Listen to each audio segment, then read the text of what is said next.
In this episode, we talk about India's plan for an indigenous air defense shield, Mission Sudarshan Chakra, called as a counterpart to Israel's Iron Dome. We also highlight a case of an exceptionally bright student and what the Madhya Pradesh High Court had to say about them. But first, we talk about Karnataka, where allegations of secret burials in a temple town have sparked one of the state's most contentious controversies. Hi, I'm Icha Sharma, and you're listening to Three Things, the Indian Express news show.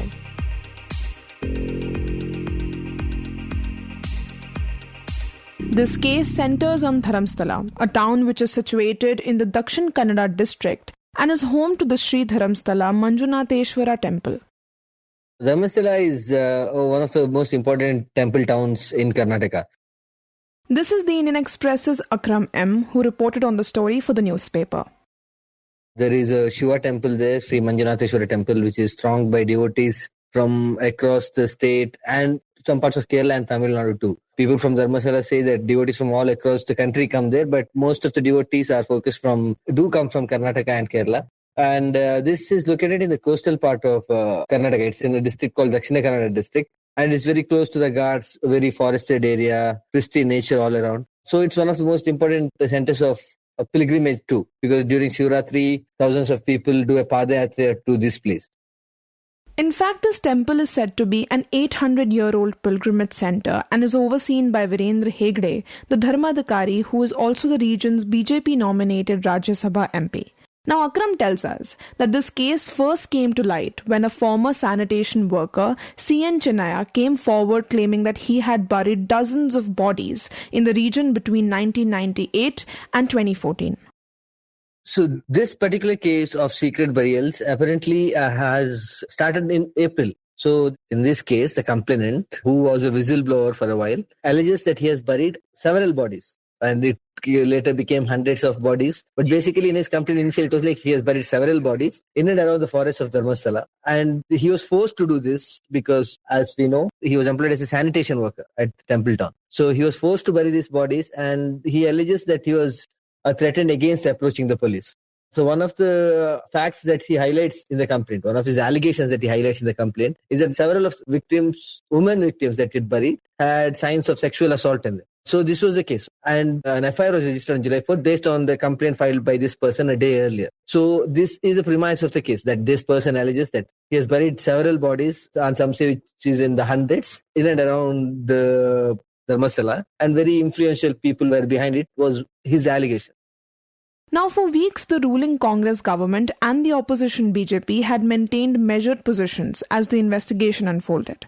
But in recent days, since the formation of an SIT, the discourse has sharpened, with the BJP intensifying its attack on the Siddaramaiah government and demanding that the investigation be handed over to the National Investigation Agency. So to understand what the probe uncovered and what it means for one of Karnataka's most closely watched investigations, we speak to Akram in this segment. Akram, we know that a special investigation team was formed to look into this case. So could you start by talking about what did they uncover during their investigation? So an SIT probe was instituted by the state government because after the reports of this incident, his complaint came out, it became international sensation, so to speak. So everyone was talking about it for a long time. So more than that, another woman also came out saying that her daughter had gone missing. So she requested the Dakshin Kannada police, this was before the state was formed, that her body be exhumed so that she can be buried under proper Hindu tradition. So after all these complaints came out, Women's Commission wrote to the state government saying that this should be investigated. And on July 19th, the special investigation team was formed by the state government. So after the special investigation team was formed, this complainant who we now know is Chennaya, was given witness protection, and with his help, the SIT started identifying places where he alleged that the bodies were exhumed. So initially 13 places were marked, and SIT started exhuming in the first week of August, and they did it for 2 weeks. I think a total of 15 to 16 days they did. They started in the first week of August, and of these 13 places, I think 2 skeletal remains were found. So the identity of these skeletons are being ascertained. Right, and we know that Virendra Hegde's family received a lot of backlash, and a Bengaluru civil court had issued a wide gag order against 240 media outlets and activists in the case. So, could you talk about why did the court issue the order, and also how unusual was that move?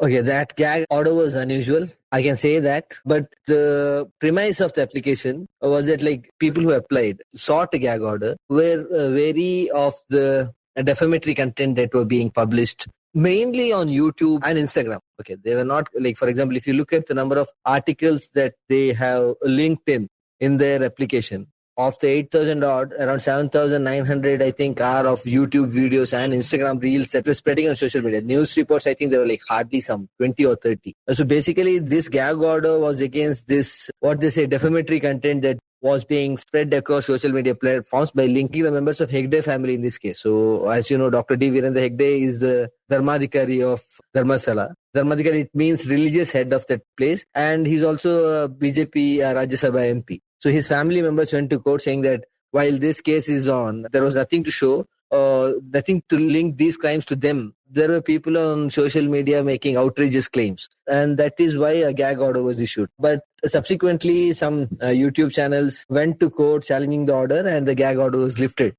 Right, and initially BJP leaders had welcomed the SIT probe. But when the SIT did not find much, the BJP pivoted and started accusing the Congress government. So, can you talk about why this shift?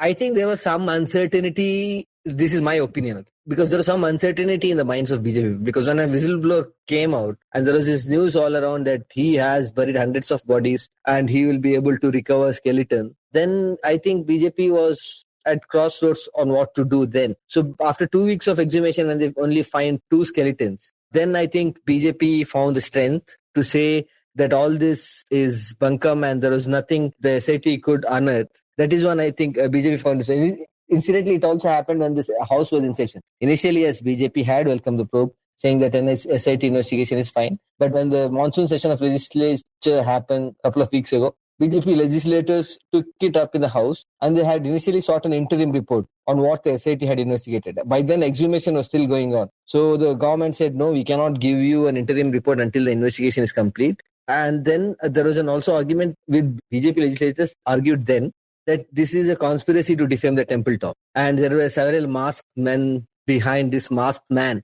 because this whistleblower, when he was going to exhumation, he was always masked so that his identity could be protected. So now, after the session ended, BJP State President Vijayendra announced that there will be a massive Dharmasthala Chalo campaign, which is happening on September 1st. So this is how BJP pivoted. Like initially, they were like unsure about the outcome of the case. And once they were sure that the outcome will not be significant, I think they rallied behind Dharmasthala and taking out campaign. Even during the session, Vijayendra and few legislators had gone to Dharmasthala to say that they support the temple town and they're against all the defamatory messaging that is doing the rounds on social media platforms.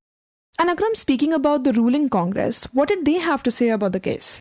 The Congress government, even Siddaramaiah has reacted saying that like the purpose of SIT was to put an end to all the speculations and doubts people had about this case. Like if they don't form an SIT, then it would only fuel the speculations. So when Home Minister Parameshwara responded in the Legislative Assembly during the session, he said that the objective is to find out the truth.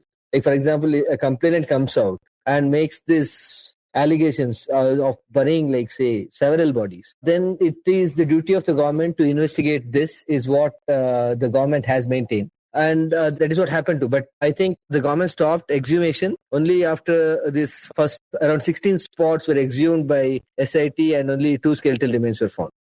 Right, and as you mentioned earlier, Dharmasthala is a very well-known temple town. So talk about how has the local community reacted to this case? The people of Dharmasthala were very unhappy about this, okay, because it's a temple town, a lot of devotees come, and they think that it would have had a very negative impact. There were also clashes when this exhumation was going on. So near Dharmasthala, near the Saujanya's house, some YouTubers who were against Dharmasthala, who have shot several videos about some murders that have taken place in Dharmasthala. When they were shooting some videos, people from Dharmasthala actually came, ganged up, and there was a clash between these two groups. So there was an FIR against that too. So what I can say is this incident has actually caused some division among people of Dharmasthala and neighboring towns, sort of. Maybe it will have some repercussions in the coming days, but there is some animosity that this has generated among people from neighboring towns, especially in this case. And Akram, with the SIT still at work, what can be expected next in the case's progress?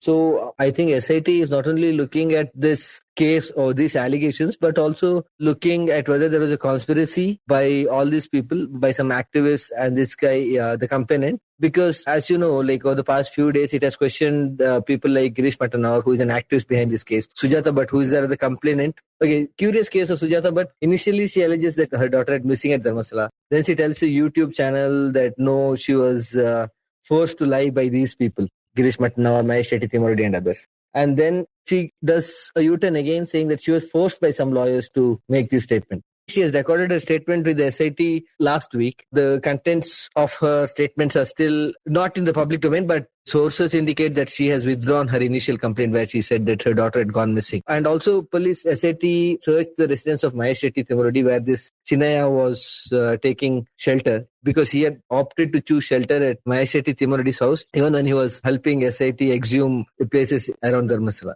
So currently the investigation is progressing, but exhumation has stopped, but the investigation is progressing. And SIT has kept it under wraps. It's been a very secretive operation, so to speak, because SIT has to conduct a thorough investigation. And the forensic analysis of the bones, I think, are being conducted. And even in the spots where the bodies were not found, according to Home Minister, the location is filled with laterite soil, which is very acidic. So if you bury something, chances are that it will get decayed. It will decay sooner than in any other mud. So they have collected samples of this laterite soil to check whether there are any remains of human DNA. So that angle is still there, but as far as I know, SIT will be looking into all these aspects to see whether there is any truth in the allegations or whether this whole complaint was propped up to defame the people of Dharmasthala.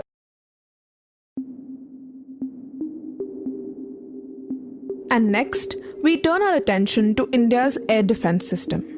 At a time when the world is witnessing multiple wars and rising tensions between neighbors, many countries have felt the need to strengthen their military capabilities using the latest technologies. And it is perhaps in this context that India last month unveiled a plan to build its own comprehensive air defense system, codenamed Mission Sudarshan Chakra. Announced by Prime Minister Narendra Modi in his Independence Day speech and later detailed by Chief of Defence Staff General Anil Chauhan, the mission is being described as India's equivalent of Israel's Iron Dome, a layered multi-domain shield designed to protect critical national assets from aerial threats. भगवान श्री कृष्ण से प्रेरणा पाकर के हमने श्री कृष्ण का जो सुदर्शन चक्र था, उस सुदर्शन चक्र की राह को चुना है. वो सुदर्शन चक्र के पराक्रम और रणनीति का परिणाम था. अब देश सुदर्शन चक्र मिशन लॉन्च करेगा. So to understand what Mission Sudarshan Chakra means for India's security, we spoke to the Indian Express's Amrita Nayak Dutta, who began by telling us what the mission entails and exactly who it compares to Israel's Iron Dome. So, Icha, as you know, Israel's Iron Dome system, it kind of offers a great air defense. Israel has a multi-layered air defense and Iron Dome is instrumental to it. So, the Sudarshan Chakra, our CDS, India's CDS General Anil Chauhan has already compared it to the Iron Dome, the Sudarshan Chakra mission. Very little public knowledge is available about it so far, but what is understood from the talks of the Defense Minister and the CDS recently is that this mission will entail the development of a robust infrastructure and processes, and it will be detecting and killing enemies' air vectors, and it will have soft kills and hard kills options, both kinetic and direct energy weapons. So basically, it will be a multi-layered air defense system that will offer protection to India. And it will combine various aspects like surveillance, cybersecurity, and air defense system to detect and destroy enemy threats, including long-range missiles, aircraft, unmanned aerial vehicles along the borders as well as at critical installations. So both the defense research organizations and private sectors are expected to collaborate on this project. Right, and given the multi-domain design, talk about what kind of technologies will Sudarshan Chakra bring together? And also, how would they actually work in practice? So it would require humongous amounts of technology, modern technology, as well as their integration for it to come into existence. I must mention that this mission was announced by Prime Minister Narendra Modi on Independence Day, and it is a comprehensive multi-layered network system which is aimed at protecting India and its vital installations from a range of enemy attacks across domains. When I say across domains, it means cyber, it means long-range vectors, it means a lot of things. So when you say the kind of technology that it would involve multi-domain intelligence, surveillance and reconnaissance systems. It would involve integration of ground, air, maritime, undersea, space sensors, and also a lot of data which are coming out individually from all these systems. They also needed to integrate so that the person on ground gets a complete picture of what the situation is. Also, a certain key installation, for instance, is under aerial attack from the enemy. So this would use artificial intelligence, advanced computation, data analytics, big data, quantum technologies. So Icha, it will be a lot of things combined together. The Vishorads, the lasers, everything together. So yes, it would involve a lot of old and new technologies, modern technologies, as well as integrating all the data that comes out of it. And Amrita, we know that India recently also tested an integrated air defense weapon system, which combined missiles and lasers. So talk about how significant was that test for this mission? So this test, which was conducted by the DRDO, it conducted maiden flight tests of the integrated air defense weapon system last week. Now, this achievement is understood to be yet another step that would bring India closer towards developing this homegrown nationwide security shield, which is the Sudarshan Chakra, as we were discussing, and that would provide a shield from multi-domain enemy attacks. Now, what the Ministry of Defense told about this was that the air defense system which the DRDO tested is a multi-layered air defense system comprising all indigenous quick reaction surface-to-air missiles, advanced very short-range air defense system, which is the Vishorads, and high-power laser-based directed energy weapon system, which is absolutely a very modern weapon. Now, these were tested, and surely this would be sort of combined together with the Sudarshan Chakra mission to form a comprehensive air defense shield. Now, this was also mentioned by Defense Minister Rajnath Singh and CDS General Anil Chauhan recently at an event. And they also spoke about how the DRDO's test about this new homegrown air defense system, air defense network will bring India a step forward towards developing this Sudarshan Chakra mission. So it's essentially the same thing. You can say that this would be another step towards developing this comprehensive air defense shield on India. Right, and earlier you mentioned the integration of these multiple technologies, and even General Chauhan highlighted that the biggest hurdle will be this integration. So could you talk a bit about that? So Icha, as you see that this involves a humongous amount of technologies, different sort of technologies, the Vishorads, the laser beams, and then you have this QRSAMs, then you have a lot of modern technologies like AI, quantum, so many things together. So to combine all the data that comes out of it and put it together to get a comprehensive, detailed picture. So this integration itself is a very challenging process because multiple fields will be needed to be networked to provide a fused picture. That's the thing that General Chauhan had mentioned in his speech last week. So yes, this would be just to combine the data, just to develop the systems, to integrate together, to combine the data together. It is technologically a challenging process, and it is going to take a lot of time. And lastly, Amrita, what timeline are experts looking at before Sudarshan Chakra becomes a functional shield?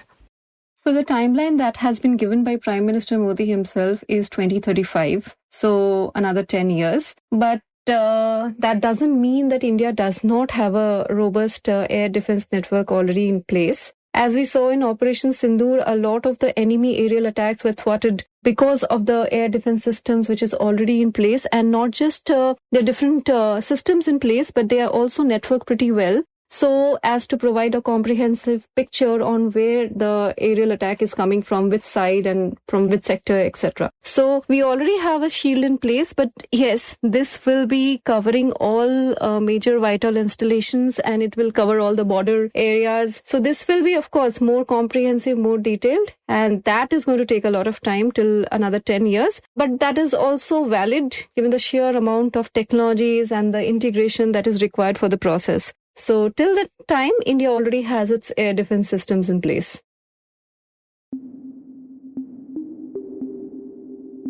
And in the end, we talk about concerns over being super smart as a kid. Earlier this month, the Madhya Pradesh High Court allowed an 11-year-old boy to be admitted to Class 9, setting aside objections that he was too young under existing laws. As reported by the Indian Express's Anand Mohan J, Justice Vishal Mishra held that the child's right to education could not be curtailed by imposing an age limit, given his exceptional academic record and high IQ. The boy had studied without difficulty from Class 1 to Class 8, consistently scoring high marks. However, when he sought admission to Class 9, authorities refused to register him, citing state rules on minimum age requirements. His mother's plea for special permission was also rejected. Anand further notes that the Central Board of Secondary Education argued that under Clause 61A3 of its examination bylaws, students must satisfy age requirements set by the state or union territory. It also cited Clause 4.1 of the National Education Policy 2020, which prescribes the 5+3+3+4 structure, placing grades 9 and 10 in the range of 14 to 16 years. CBSE further said there was no provision to relax age requirements without challenging the policy itself. The court, however, found that the child's exceptional ability justified an exemption. It noted that the petitioner's IQ had been assessed as very high by doctors and that he displayed extraordinary capacity to learn. Anand highlights that similar cases have previously come before Indian courts. In January 2024, the Patna High Court directed CBSE to consider the case of a 10-year-old boy who wanted to sit for the Class 10 exam, holding that prescribed ages under the Bihar Education Code were meant for ordinary circumstances. Meanwhile, in March 2022, the Himachal Pradesh High Court allowed an 8-year-old with an IQ of 128 to study in Class 8, with her progress monitored by school authorities. And in 2021, the Madras High Court allowed a 16-year-old with an IQ of 143 to appear for NEET, despite being underage after she had already been allowed to complete her Class 12 examinations. However, courts have also expressed caution about potential challenges.